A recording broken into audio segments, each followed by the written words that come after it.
It's the funnest retro cars in GTA Online, and it starts now.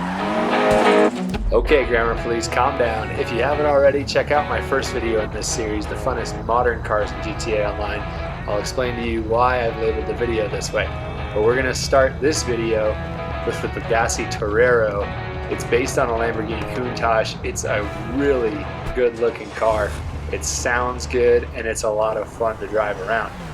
Just like pretty much anything on this list, you're not really going to win races, but that's not what this is about. We're not looking at the fastest cars, we're looking at the funnest cars. And this definitely fits the bill. If you want to have a great time in a car that looks a heck of a lot like a Lamborghini Countach, this is the car for you. When you're using retro and fun in the same sentence, the Vulcar Nebula Turbo pretty much has to be in it. In GTA, this is just such an awesome car. Look at the big old turbo sticking out of the hood.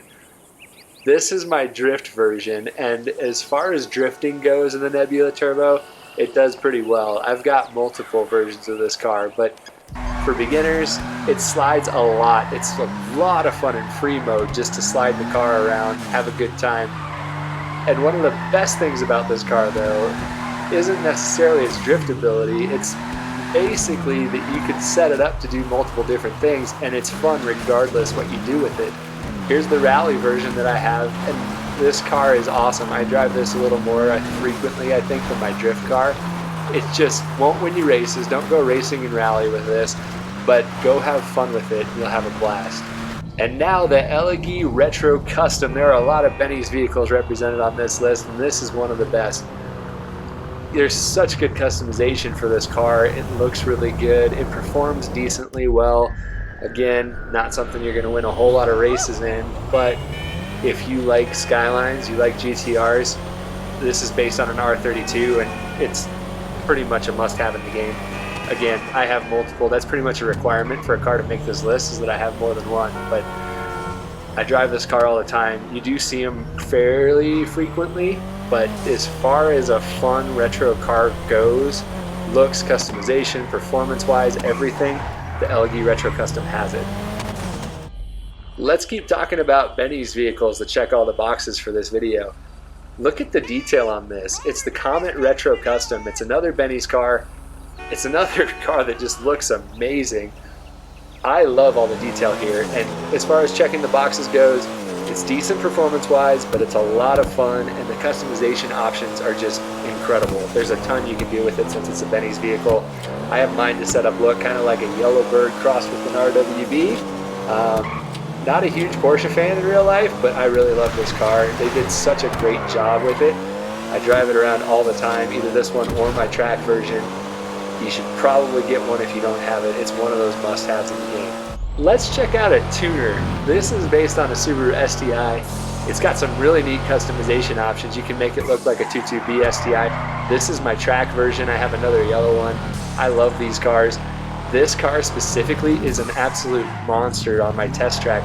It runs supercar level times, and it's not the most powerful. You can see its acceleration isn't that great. It doesn't have a great top speed, but it sticks to the track. Its handling is unbelievable. It's so responsive, and it's really, really easy to drive fast. You've got the Uber sports cars like the Italy GTO and RSX, the Vicer Neo.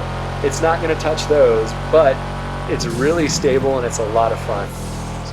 How would you like to drive a Ferrari F40? One of the most ultimate classic supercars of all time. Well, GTA lets you come pretty close. It's got the Grotti Turismo Classic. This is an amazing car. As far as fun factor goes, it's definitely got it. You're driving an F40. It doesn't get much better than that. Performance-wise, it's actually pretty good too. It's the second fastest sports classic around my test track. The Cheetah Classic gets a lot of love, but give the Turismo Classic a chance if you have the money. You probably won't regret it. If you've seen my other video, you probably know that I prioritize handling quite a bit when I'm talking about fun cars. This is the Retinue Mark II. It's based off of an Escort rally car.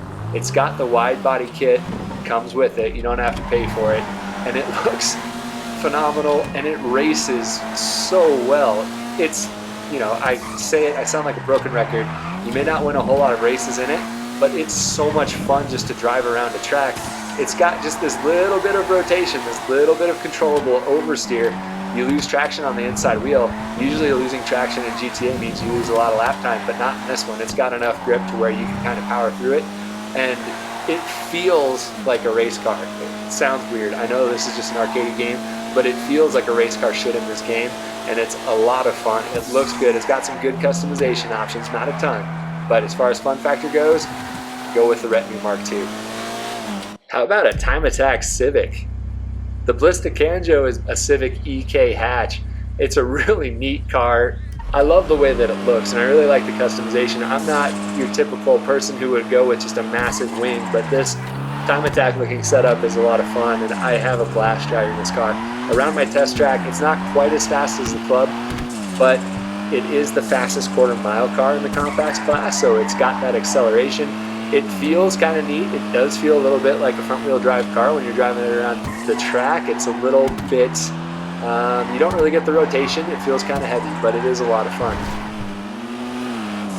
And moving on to a classic rally car, the GB200.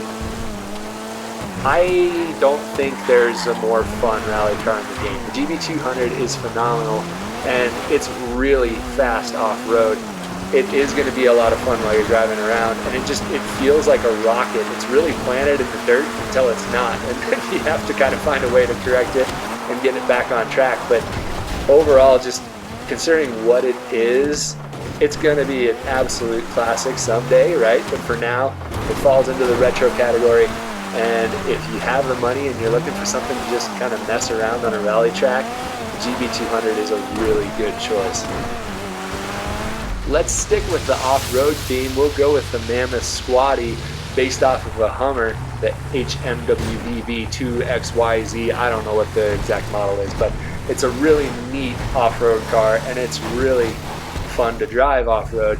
The only car in the game that could probably compete with the Camacho off-road, which is really impressive. If you've seen my last video, you know the Camacho just basically goes up anything.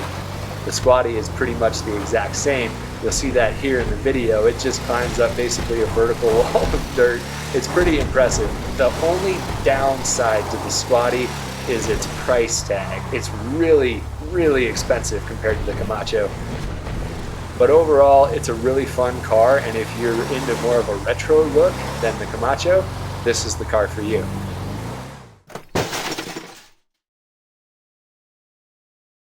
The Club didn't quite make the top 10. I put the Blista Kanjo in there because to me it's a little bit more fun. The Blista Kanjo is a little more unique with its handling characteristics.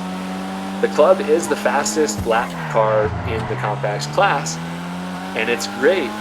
It sticks. It's so small that you can fit easily through tiny holes in traffic. You can maneuver it really easily, but it just doesn't have kind of that wilder feeling, I guess, that the Kanjo does. Still a great car, and if you want to win compacts races, you have to have it. It's also over $1 million, which is crazy. How many of you guys out there would spend over $1 million on a Mark I Golf? I mean, I love Mark I Golfs, but come on, no. And now we're looking at the Faction Custom, another Benny's vehicle and another really good car. Kind of. It drives me a little bit crazy, but I love that engine model. You have the twin turbos. It looks an awful lot like a GNX, and you can just get the regular Faction and save yourself some money, but the Faction Custom gives you the GNX style hood. It's pretty neat that GTA has one of these, and it kind of hides on the website. You may not know it's there. It sounds good and it drifts well. It's a lot of fun in free mode. Now, if you've seen some of my other videos, you know that I had an Eclipse GST growing up, so that's the only reason I think why this did not make the list. I'm a little biased. I love this car. It's fantastic. If you like tuners, it's got some good customization options, and the detail in the interior, the dash actually looks fairly accurate, which doesn't happen often, and the engine model looks really accurate too. It's a great car. It looks really good and so close to an Eclipse. The Seminole Frontier. When you think retro off-roaders, Jeep Cherokee's probably one of the things that comes to mind. I love this car from the last update. I think it was the summer update. Really underrated. It looks great. It's really rare. You won't see other people driving it. It's not the best off-roader in the world like the Squaddie or the Camacho, but it is a lot of fun. And if you want to get a little weird with an off-the-wall pick, this is it right here. It's the Moonbeam Custom, a conversion van with a massive V8. It's a lot of fun to drive. It's a Benny's vehicle, so it's kind of expensive, but it does wheelies, which is pretty awesome. And it also can slide fairly well if you stance it like a drift car. So as far as fun goes, it doesn't get a whole lot better than that. There you go, 15 retro cars in GTA Online that are absolutely awesome to drive. I hope you enjoyed the video. Thank you so much for watching. Don't forget to subscribe and share with your buddies if you enjoyed it, and I hope to see you next time.